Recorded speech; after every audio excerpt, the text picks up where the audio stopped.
కోనో corpus చెట్లు మనిషికి మేలు చేయకపోవడం అటుంచితే కీడు చేసుడే ఎక్కువ అని సోషల్ మీడియాలో కొందరు లీడర్ల నోట ఆఖరికి అసెంబ్లీలో కూడా మాట్లాడిండ్రు.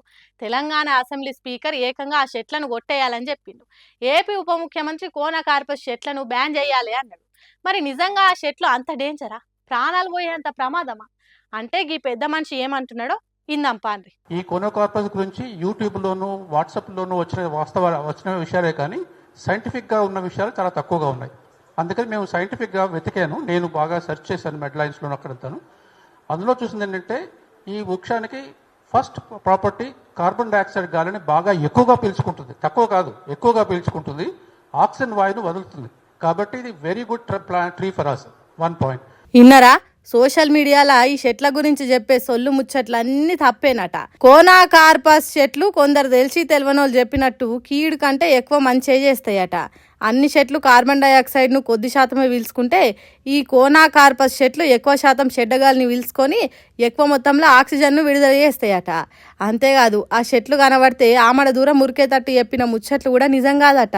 మిగతా దీనికి మెడిసినల్ ప్రాపర్టీస్ ఉన్నాయి. Anti diabetic property, anti biotic property, metal absorption property, అలాంటి చాలా ప్రాబ్లమ్స్. వాటి గాలి పీల్చితే రోగాలు వచ్చుడు కాదు, ఉన్న రోగాలు నయమయ్యేంత శక్తి ఆ చెట్లకున్నదట.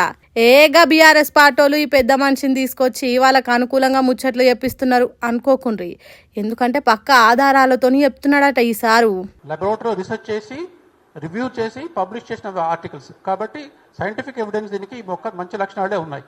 పెద్ద పెద్ద చదువులు చదివినోళ్ళు ఈ చెట్ల మీద పరిశోధనలు చేసి ఆర్టికల్స్ రాసిండ్రట. హాగో ఈ కాగితాలు చదివి కోనా కార్పస్ చెట్లు షెడ్డయి కావని చెప్తున్నాడు. ఏఆర్ రెడ్డి అనే ఈ పెద్ద మనిషి చెట్ల పరిశోధనలు చేసే శాస్త్రవేత్తనట. అంతేకాదు యోగి వేమన విశ్వవిద్యాలయానికి వైస్ ఛాన్సలర్గా పనిచేసిండట. అందుకే కోనా కార్పస్ చెట్ల మీద జరుగుతున్న రాజకీయాన్ని, అబద్ధాలను కొట్టివారేసటానికి ఇగో గిట్లా బయటికి వచ్చి చెప్తున్నాడు. పబ్లిక్ భయపడాల్సిన పనే లేదు. పోయిన సర్కార్ నాటి పెంచిన పచ్చటి చెట్లను నరికితే మళ్ళా వెనకటి తీరే వానలు పడని కాలం వచ్చే ఛాన్స్ ఉంటుందన్నట్టు చెప్పిండు. కాబట్టి జనాలు నిజమేంటిది అబద్ధమేంటిది అని తెలుసుకోండి, చెట్లను కాపాడుండ్రి.